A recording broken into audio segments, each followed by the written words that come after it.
Bismillahirrahmanirrahim. Assalamualaikum warahmatullahi wabarakatuh. Selamat pagi, siang, malam untuk semuanya. Semoga kita selalu ada dalam lindungan Allah Subhanahu wa taala, dan tak lupa saya ucapkan terima kasih banyak kepada dosen pengampu Ibu Hamidah Suryani Lukman SSI MPD yang mana telah memberikan ilmunya di semester 6 ini. Sebelumnya perkenalkan, nama saya Siti Fitri Diaro dari Mahasiswa Pendidikan Matematika Universitas Muhammadiyah Sukabumi. Untuk kali ini saya akan memenuhi tugas akhir semester terkait uji T2 sampel independen.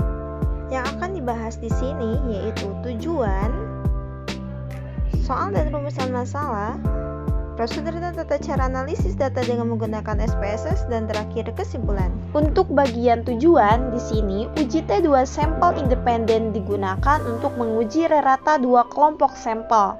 Seperti contohnya, dua kelompok sampel ini laki-laki dan perempuan. Nah, yang berskala itu interval. Biasanya data dari nilai ulangan itu skalanya 0 sampai 10 atau 0 sampai 100. Selanjutnya, syarat dari uji T2 sampel ini, data yang dipilih itu secara acak dan harus berdistribusi normal. Nah, untuk jumlah sampelnya juga biasanya kurang dari 30, tapi beberapa buku mengatakan kurang dari 50.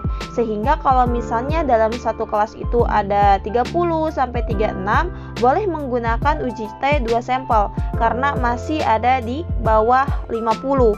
Masih bisa ditoleransi. Intinya jumlah sampelnya di uji T2 sampel ini harus sedikit. Nah, datanya juga kan ini independen, yang mana independen itu memiliki arti bebas, tidak bercampur dengan yang lainnya. Tadi contoh dari perempuan dan laki-laki, misalnya dari kelas 7C. Nah, sehingga tidak boleh tercampur dari 7A atau 7B mengikuti penilaian ini. Tidak boleh. Nah, untuk selanjutnya itu, varians populasinya juga tidak diketahui. Nah, sigma 1 kuadrat sama sigma 2 kuadrat, yang mana ini tidak ada di soal. Nah, kalau misalnya tidak ada di soal, berarti boleh menggunakan uji T2 sampel. Tapi kalau misalnya ada di soal, maka yang harus digunakan itu bukan uji T2 sampel, melainkan uji Z. Di sini terdapat soal, Amir ingin meneliti apakah terdapat perbedaan prestasi belajar matematika yang dicapai siswa laki-laki dan siswa perempuan dalam penelitiannya. Amir mengambil sampel acak berukuran 30, yaitu 15 orang siswa laki-laki dan 15 orang siswa perempuan. Data yang dikumpulkan Amir adalah sebagai berikut. Ujilah bagaimana kesimpulan penelitian tersebut. Untuk rumusan masalahnya, sebelum melakukan pengujian hipotesis, sebaiknya dilakukan langkah-langkah pengujian normalitas sebagai berikut. Yang pertama, merumuskan hipotesis untuk pengujian normalitas. H0, μ1 sama dengan μ2, yaitu siswa laki-laki dan perempuan memiliki prestasi belajar matematika yang sama. H1-nya, μ1 tidak sama dengan μ2, siswa laki-laki dan perempuan memiliki prestasi belajar matematika yang berbeda. Nah, jenis pasangan hipotesisnya adalah tipe A, yaitu uji dua pihak atau ekor. Nah, untuk yang kedua itu taraf signifikansinya itu alfa sama dengan 5% sama dengan 0,05. Yang ketiga, menentukan statistik uji normalitas dalam SPSS uji T2 sampel independen. Nanti juga akan dilakukan uji homogen menggunakan SPSS. Nah, yang keempat itu menyusun data dalam SPSS, kemudian menguji statistik uji pada langkah ketiga. Yang kelima, menentukan kriteria uji terima H0 atau tolak H1 jika nilai signifikan lebih dari alfa, yaitu 0,05. Yang keenam, menuliskan kesimpulan. Adapun prosedur dan tata cara analisis data dengan menggunakan SPSS sebagai berikut. Nah, yang pertama itu kita definisikan di variable view.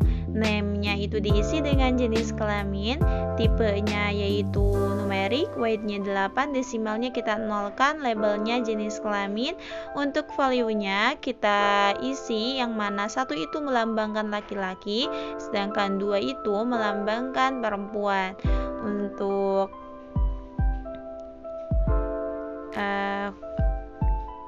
Nah, measure-nya kita isi dengan nominal. Nah, role-nya terakhir kita isi dengan input. Nah, untuk data yang kedua itu kita isi dengan prestasi siswa. Nah, sama untuk tipenya juga numerik, weight-nya 8, desimalnya itu 0, labelnya prestasi siswa. Value-nya jangan diisi. Nah, untuk allegiance-nya itu masih sama center, user-nya kita scale karena nilai. Nah, pada data view kita isikan sebanyak 15 sampel laki-laki dengan angka 1, dan dari angka 16 sampai 30 dengan angka 2 diisi dengan angka 2 melambangkan perempuan. Nah, kita masukkan saja datanya yang telah ada di soal.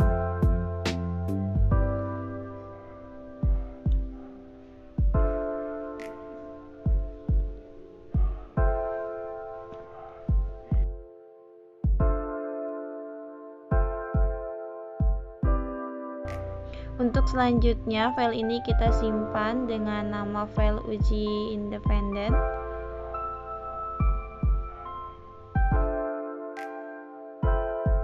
Kita pilih Analyze, Decrease Statistik, dan Explore. Setelah itu muncul kotak dialog Explore, maka masukkan prestasi siswa ke dalam Dependent List dan jenis kelamin ke Factor List. Pilih menu statistik, centang deskripsi statistik pada taraf kepercayaan 95%, pilih Continue. Selanjutnya, klik menu Floats, lalu centang Normality Floats with Test dan Forward Estimation, lalu pilih Continue dan pilih OK. Hasilnya akan tampak sebagai berikut.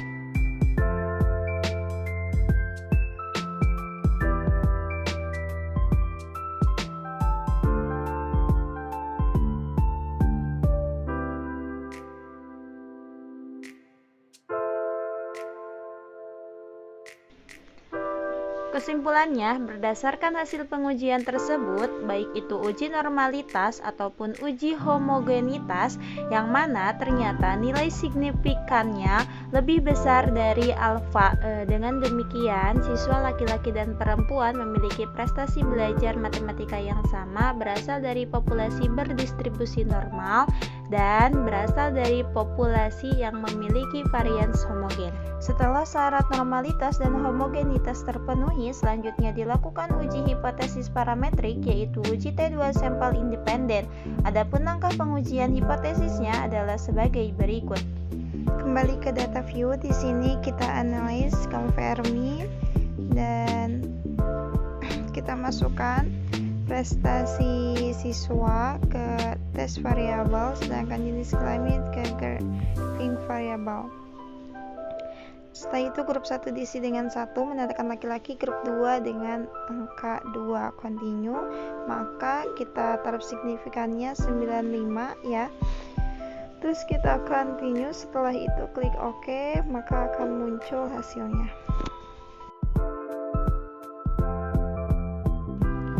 Berdasarkan hasil pengujian tersebut, di mana nilai tail on 0,175 lebih dari 0,05, maka sesuai dengan dasar pengambilan keputusan di atas H0 diterima.